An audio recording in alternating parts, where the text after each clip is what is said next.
న్యాయాధిపతులు 15వ అధ్యాయము.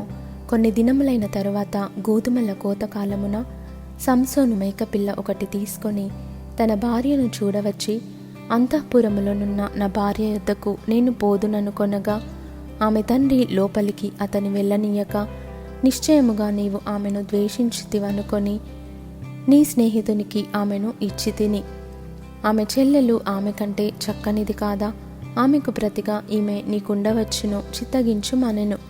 అప్పుడు సంసోను, నేను ఫిలిష్తీయులకు హాని చేసిన ఎడల వారి విషయంలో నేనిప్పుడు నిరపరాధినయుందునని వారితో చెప్పి, పోయి 300 నక్కలను పట్టుకొని దివిటీలను తెప్పించి తోకతట్టు తోకను త్రిప్పి 2 తోకల మధ్యను ఒక్కొక్క దివిటీ కట్టి ఆ దివిటీలో అగ్ని మండ చేసి ఫిలిష్తీయుల గోధుమ చేలలోనికి వాటిని పోనిచ్చి పనల కుప్పలను, పైరును, ద్రాక్ష తోటలను, ఒలీవ తోటలను తగులబెట్టెను.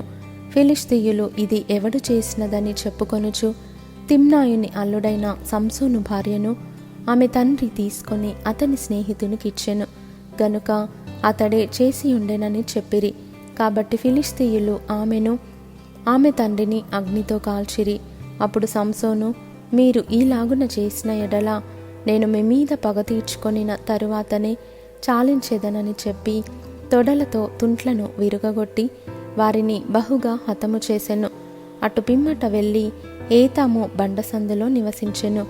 అప్పుడు ఫిలిష్తీయులు బయలుదేరి యూదా దేశములో దిగి చెదరి లేహీలో దోపిడి కొరకై దండు కూర్చిరి.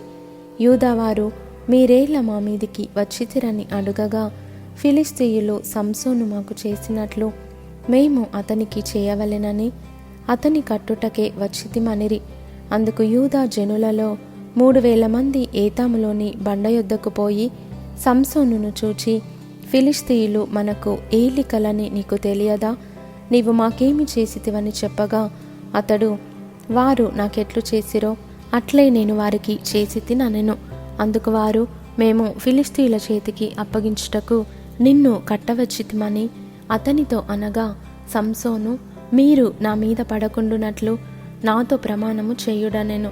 అందుకు వారు, అలాగు కాదు, నిశ్చయముగా మేము నిన్ను చంపముగాని నిన్ను గట్టిగా కట్టి వారి చేతికి మేము అప్పగించెదమని చెప్పి 2 క్రొత్త తాళ్ల చేత అతని కట్టి ఆ బండ యుద్ధ నుండి అతని తీసుకొని వచ్చిరి.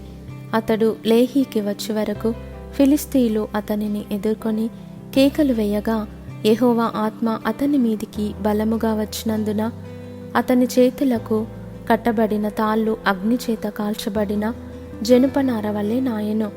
సంకెళ్ళును అతని చేతుల మీద నుండి విడిపోయెను. అతడు గాడిద యొక్క పచ్చి దవడ ఎముకను కనుగొని చెయ్యి చాచి పట్టుకొని దాని చేత 1000 మంది మనుష్యులను చంపెను. అప్పుడు సంసోను, గాడిద దవడ ఎముకతో 1 కుప్పను, 2 కుప్పలను నేను చంపియున్నాను. గాడిద దవడ ఎముకతో 1000 మంది నరులను చంపియున్నాను అనెను. అతడు చెప్పుట చాలించిన తరువాత ఆ దవడ ఎముకను చేతి నుండి పారవేసి ఆ చోటికి రామత్లెహి అను పేరు పెట్టెను.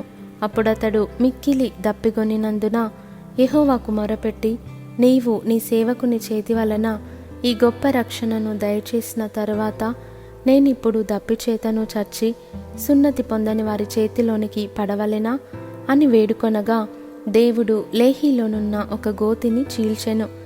దాని నుండి నీళ్లు బయలుదేరెను.